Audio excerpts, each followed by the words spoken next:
přivítala na další z akcí. A tentokrát to bude diskuze o současné architektuře, tedy o architektuře, která vznikala v Brně od roku 1989. Nejlepší stavby dekády, no.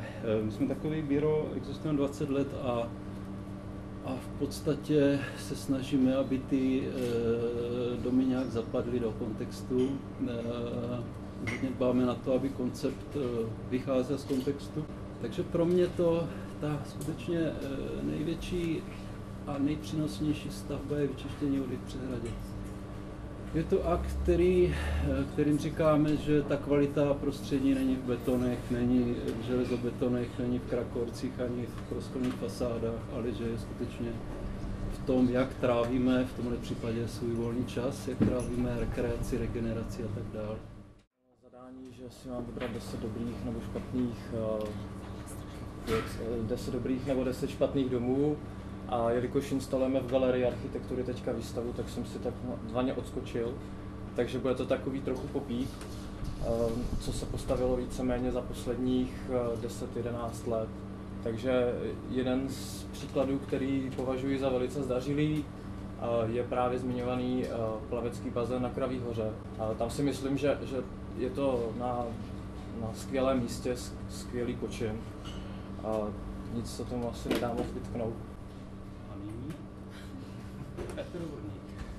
No, přátelé, já bych poněkud tady obrátil vaši pozornost normálnímu životu od těchto velikých zakázek za stovky milionů korun.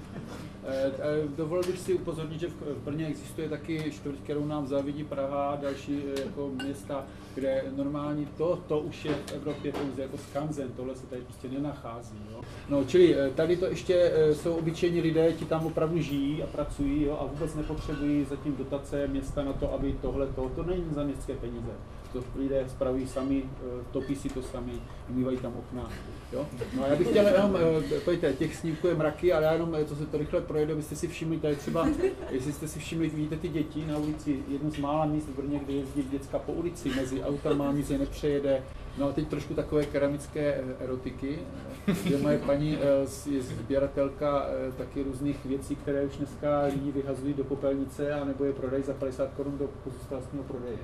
Jo, a tady vidíte, že spousta těch věcí, jo, takhle to vypadá z dálky až fádně, ale počkejte, jak se to podíváme zblízka. No, tak opravdu se tady začínají rýsovat zajímavé pohledy.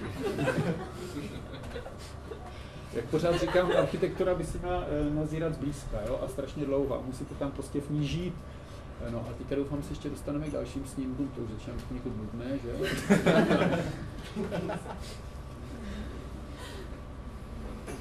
A konec, jo, dobrý, tak to bylo všechno, děkuji.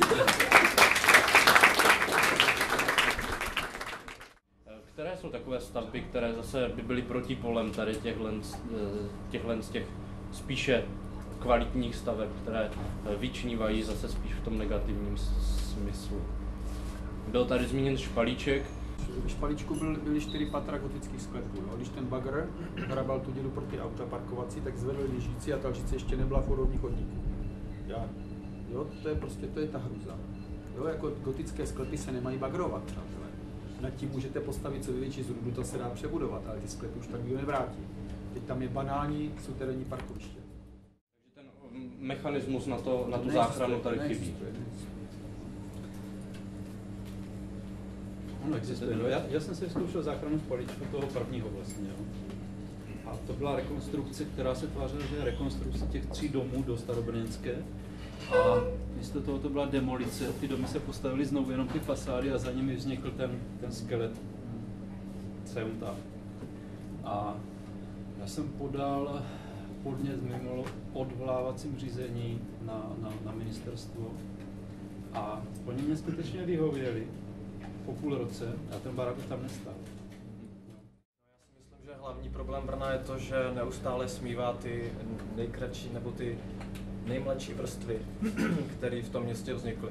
A když se podíváte, kolik objektů leží na Svitavě, ať už je to zbrojovka, ať už je to vlněná, tam je spousta průmyslových objektů, který, když se zajedete podívat do Berlína, do Londýna, tam i do Amsterdamu, kdekoliv, tak tyhle objekty se berou jako kulturní hodnota, která prostě v určité době vznikla a jí se snaží vdechnout znovu život.